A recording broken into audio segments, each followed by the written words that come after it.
Hello everyone, আসসালামু আলাইকুম। Welcome to my channel is recipe by mummy. কেমন আছেন সবাই? আশা করি সবাই খুব ভালো আছেন। আলহামদুলিল্লাহ আমিও ভালো আছি। আজকে আমি সিঙ্গাপুর পার্ট 2 নিয়ে এসেছি। সিঙ্গাপুরে আমরা দ্বিতীয় দিন কিভাবে কাটালাম সবই আপনাদের সাথে শেয়ার করব। তো দ্বিতীয় দিনে আমরা রওনা দিয়েছিলাম সেন্টোসা আইল্যান্ডের দেখার জন্য। তো সিঙ্গাপুর গিয়েছেন অথচ সেন্টোসা আইল্যান্ড দেখেননি, তাহলে অনেক কিছুই মিস করে ফেলবেন। এত সুন্দর একটা জায়গা যখন আমরা অনলাইনে সার্চ দিয়ে দেখলাম তখন আর লোভ সামলাতে পারিনি। যেহেতু আমাদের যে হোটেল ওখান থেকে সেন্টোসা আইল্যান্ডের যাওয়ার দূরত্বটা অনেক বেশি ছিল। তো প্রথমে আমরা ভেবেছিলাম যে যাব না বাচ্চা কাচ্চা নিয়ে এত দূর। পরে আবার চিন্তা করলাম যে না, কষ্ট করে চলেই যাই, গিয়ে দেখে আসি। যেহেতু অনেক সুন্দর সুন্দর প্লেস ওখানে আছে, তো একটু কষ্ট করে দেখে ফেললেই হবে। একে তো রমজান মাস ছিল, আমাদের রোজা রেখে যেতে হবে, অনেক কষ্ট হবে। আর বাচ্চারা যেহেতু ছোট, ওরা রোজা রাখেনি, তো ওদের তেমন কষ্ট হয়নি। ওরা গরম লাগলে আইসক্রিম, ড্রিঙ্কস এগুলো খেয়ে নিয়েছে, কিন্তু আমার কিন্তু অনেক কষ্ট হয়েছে। সবচেয়ে বেশি কষ্ট হয়েছে, একে তো গরম ছিল, এর মধ্যে খুব পানির তৃষ্ণা। তো তারপরও কষ্ট করে গেলাম। আমরা যাওয়ার পথে আমরা একটা লোকাল বাসে গিয়েছিলাম। আমাদের হোটেলের পাশেই বাস স্টপ ছিল, ওখানে দাঁড়িয়ে একটা বাস ধরলাম। তো মেইন গেটে যাওয়ার পর ওখান থেকে টিকিট কেটে আমরা সেন্টোসা আইল্যান্ডে যাওয়ার জন্য মনোরেলে উঠলাম। তো মনোরেল থেকে, ওটা কিন্তু ফ্রি ছিল, মনোরেল থেকে নেমে আমরা আইল্যান্ডের ভিতরে ঢুকেছি। তো এই যে ভিতরের জায়গাটা এই অনেক সুন্দর। তো ওখানে কিছু ছবি টবি তোলা শেষ হলে আমি কিন্তু অনেক টায়ার্ড হয়ে গিয়েছিলাম। তো আমার ছেলে, বড় ছেলে আর ওর বাবা অনেক ছবি তুলেছে ওরা। তো আমি এখানে রেস্ট নিচ্ছিলাম কিছুক্ষণ। তারপর ওরা ছবি টবি তোলা শেষ, তো আবার আমরা রওনা দিলাম, কারণ এখানে অনেক জায়গা আছে যেগুলো সারাদিন দেখলেও শেষ হবে না। তো আমরা বের হয়েছিলাম সকাল 11টার দিকে। তো ওখান থেকে আমরা এত জায়গা, এত সুন্দর সুন্দর প্লেস সব দেখাও সম্ভব না। তারপর আমরা শর্টকাটে যা পেরেছি সবই দেখে আসছি। তো এই যে দৃশ্যগুলো, এগুলো আইল্যান্ডের ভিতরে একটা পার্ক। ওই পার্কগুলো আমরা পাড়ি দেওয়ার পর আছে, ওখানে রাইডস আছে অনেকগুলো বাচ্চাদের জন্য। তো আমরা সময় স্বল্পতার কারণে সবগুলো রাইডসও ওরা চলতে চায়নি, তো শুধু দেখেই আসছিলাম। এখানে সুইমিং পুলও আছে। তো আমরা তাড়াতাড়ি এখান থেকে দেখা শেষ হওয়ার পর আমরা উদ্দেশ্য ছিল মেন বিচে যাওয়া।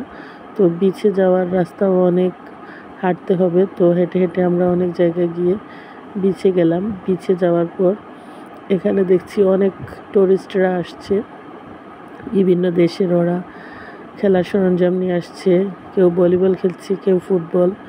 তো অনেক সুন্দর এই পরিবেশটা। তো ওখানে সারাদিনের জন্য অনেকে সময় কাটাচ্ছে। তো আমি আর আমার ছেলে একটু পাড়ে নেমেছিলাম সাগরের। তো পানি দিয়ে পা ভিজাচ্ছিলাম, খুবই ভালো লাগছিল, কিন্তু সময় কম, তাই বেশিক্ষণ থাকিনি। তো আমরা এখান থেকে আবার অনেক বালি, কিন্তু বিচে হাঁটা যায় না।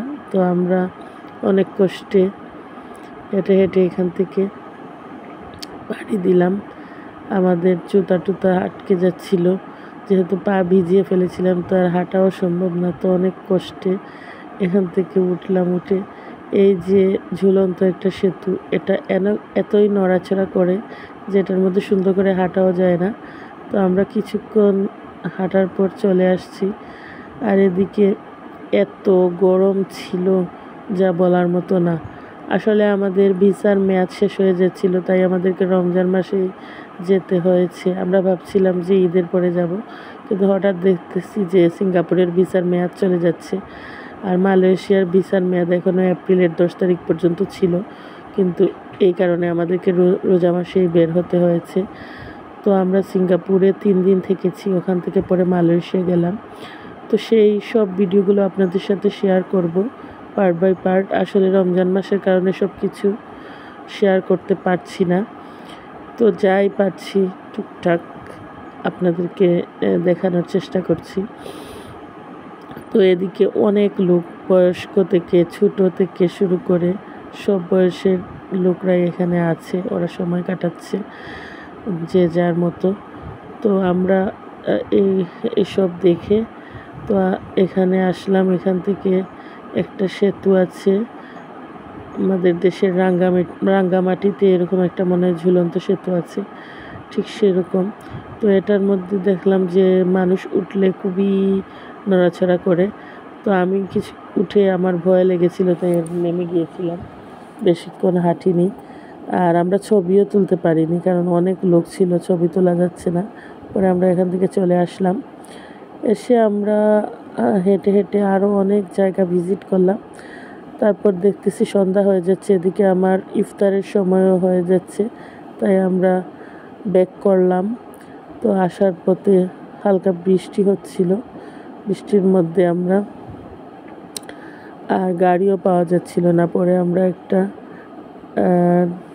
অ্যাপ থেকে একটা গাড়ি করলাম, ও গাড়িটা এসে আমাদেরকে পরে নিয়ে আসলো।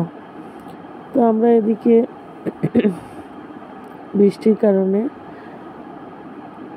এত গরম ছিল, তো গরমের মধ্যে বৃষ্টি হওয়াতে ভালোই হয়েছে, কিছুটা রক্ষা পেয়েছি, ঠান্ডাও লাগছিল। তারপর সিঙ্গাপুরে দেখা যায় শীত নাই, সবসময় গরম, কিন্তু বৃষ্টিটা হঠাৎ করেই পড়ে যায়। এদিকে আমাদের ইফতারের সময় হয়ে গিয়েছে, আমরা একটা রেস্টুরেন্টে এসেছি ইফতার করতে। তো আমি শুধু নিয়েছিলাম বিরিয়ানি, আর বাচ্চারা যে যার মতো খেয়েছে, আর ফল ফ্রুটস ছিল কিছু। তো এগুলো দিয়ে ইফতার করে আমরা রুমের উদ্দেশ্যে রওনা দিলাম। তো আজকে এ পর্যন্তই, দেখা হবে অন্য কোনো ভিডিওতে। ততক্ষণ পর্যন্ত বাই, আল্লাহ হাফেজ।